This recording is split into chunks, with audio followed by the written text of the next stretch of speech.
हरिओम प्रिय दर्शकों, यदि आपकी सिंह राशि या सिंह लग्न है तो इस वीडियो को बहुत ध्यान से देखिएगा, समझिएगा, क्योंकि अब आपके जीवन में 27 अक्टूबर के बाद आपको कोई रोक नहीं पाएगा। सफलताओं से देखा जाए तो समय समय पर ग्रस्तियों के परिवर्तन होते हैं और ये मंगल का परिवर्तन बड़ा महत्व रखता है। आपने देखा कि 2025 में लगातार मंगल पीड़ित अवस्था में थे, अब तुला में आए थे, थोड़ी सुधार हुआ था, परंतु अब बहुत सुधार होने जा रहा है क्योंकि अब वृश्चिक में गोचर करने वाले हैं 27 अक्टूबर से। वृश्चिक यानी इनकी खुद की राशि है।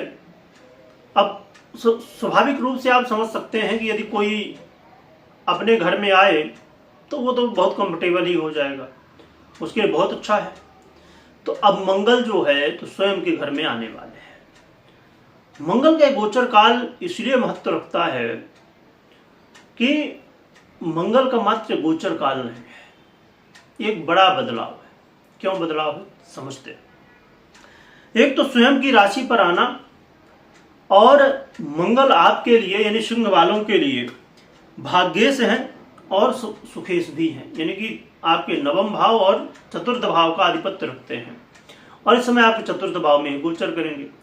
चतुर्थ भाव में गोचर करना मंगल को बली बना देता है, जो कि थोड़ी दिशा के हिसाब से विपरीत स्थिति बनती है, परंतु यहाँ पर कारक तत्व भी मंगल को प्राप्त हो जाता है। और मंगल स्वराशि के हैं, चतुर्थ भाव में आपको गोचर करेंगे। ये केंद्र का भाव है। स्वग्रही होकर जब केंद्र में गोचर करते हैं ना, तो एक बड़ा ही दिव्य राजयोग कहलाता है जो कि आपने सुना होगा कभी, रोचक नाम का पंच महापुरुष योगों में से एक योग है। तो ये योग अपने आप में एक श्रेष्ठ योग, बड़े राजयोगों में से एक है, ये भी बनने जा रहा है। और इससे भी महत्वपूर्ण बात यह है कि देवगुरु बृहस्पति की इस समय जो स्थिति है बहुत अच्छी है, और फिर बहुत अच्छी स्थिति में होते हुए ये मंगल के ऊपर दृष्टि डालेंगे। तो जो मंगल के परिणाम हैं वो और भी अच्छे हो जाएंगे और पॉजिटिव हो जाएंगे। मंगल का गोचर काल देखा जाए तो विशाखा, अनुराधा और ज्येष्ठा यानी देवगुरु बृहस्पति, शनि और बुध के नक्षत्र में गोचर भी करेंगे। यहाँ पर देखा जाए तो अभी 1 नवंबर तक इसमें रहेंगे विशाखा में, फिर अनुराधा में चले जाएंगे तो 19 नवंबर तक, 19 नवंबर से ज्येष्ठा में। यहाँ पर बुध भी पहले से ही गोचर कर रहे हैं वृश्चिक में, जिससे मकैनिक योग भी बनता है।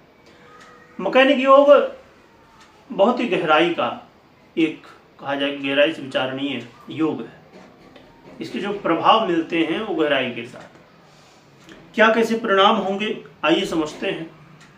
क्योंकि ये 27 से लेकर 7 दिसंबर तक, 27 अक्टूबर से 7 दिसंबर तक यहीं पर अब गोचर करेंगे। 7 दिसंबर को फिर चले जाएंगे धनु में मंगल महाराज। मंगल का गोचर काल उन लोगों के सपनों की चाबी बन सकता है जो लोग अपने जीवन में, और जो लोग क्या लगभग यदि कहा जाए कि 99% कह सकते हैं कि लोग चाहते हैं कि भैया घर हो हमारे पास, और हम कहते हैं ना कि हमारी एक नीड है, जरूरी नीड है ना, घर हो, रहने के लिए छत होनी चाहिए, कपड़ा हो, भोजन पानी की व्यवस्था हो, ये बेसिक नीड है। तो बेसिक नीड में एक आता है हमारा घर। तो यदि आपका मन बहुत समय से प्रयास कर रहा है, आप भी बड़ी तैयारी कर रहे हैं कि हमारा खुद का घर हो जाए, ये जिसके पास एक छोटा सा घर है तो चाहता बड़ा घर हो जाए, हमारे पास बंगला हो जाए। यानी कि यदि प्रॉपर्टी खरीदने की आप प्लानिंग कर रहे थे, उसके लिए एक बहुत अच्छा मौका है। मंगल का गोचर काल आपको प्रॉपर्टी में इन्वेस्ट करवा सकता है, प्रॉपर्टी में इन्वेस्ट करने से लाभ हो सकता है, प्रॉपर्टी मिल सकती है। मंगल का ये प्रभाव प्रॉपर्टी में, अब चाहे जमीन आप खरीदना चाहते हो या घर खरीदना चाहते हो बना बनाया, तो प्रॉपर्टी से रिलेटेड अब रही बात, कुछ लोग क्या बहुत लोग प्रॉपर्टी से रिलेटेड काम भी करते हैं, जैसे कुछ बिल्डर हो गए, ब्रोकर हो गए, तो ऐसे लोग भी होते हैं जो कि प्रॉपर्टी रिलेटेड काम करते हैं, बहुत सारे लोग होते हैं। यदि प्रॉपर्टी से रिलेटेड आप काम करते हैं, आपका जॉब है, आपका बिजनेस है, तो यहाँ पर आपको लाभ हो सकता है। कई बार हम चाहते हैं कि हम जमीन कोई बेचना चाहते हैं बहुत समय से, पर वो बिक ही नहीं पा रहे, तो ये मौका है। खरीदना चाहते हैं तो ये भी मौका है। इसके अलावा मंगल का ये गोचर काल आपको राजनीति में विशेष सफलता दिला सकता है, क्योंकि देखिए राजनीति में जो कि और भी सारी ग्रह स्थितियां होती हैं, आपकी कुंडली में कैसी ग्रह स्थिति है वर्तमान में, या आपकी कुंडली में राजनीति में कैसी सफलताएं हैं, वो सब तो है ही कुंडली की बातें पर्सनल। पर गोचर की यदि बात की जाए और मंगल की जैसी स्थिति है, गुरु की दृष्टि इत्यादि इत्यादि, हमने जो अभी पहले स्थिति को समझा, तो उसका जो प्रभाव है तो राजनीति में काफी ज्यादा पॉजिटिव। क्योंकि देखिए सीधी सी बात है कि हमें चाहिए क्या राजनीति में। राजनीति का मतलब ये है कि लोगों के हित के लिए हम कार्य करें। हमारे अंदर लीडरशिप क्वालिटी होना चाहिए कि जो जनता है या हमारे राजनीति टीम में बहुत सारे लोग हैं, तो उनको हम अच्छे से मैनेज कर सके, वो अच्छे से सब लोग मिलजुल के रहें, प्रेम से रहें, लोग हमारे साथ खड़े हों।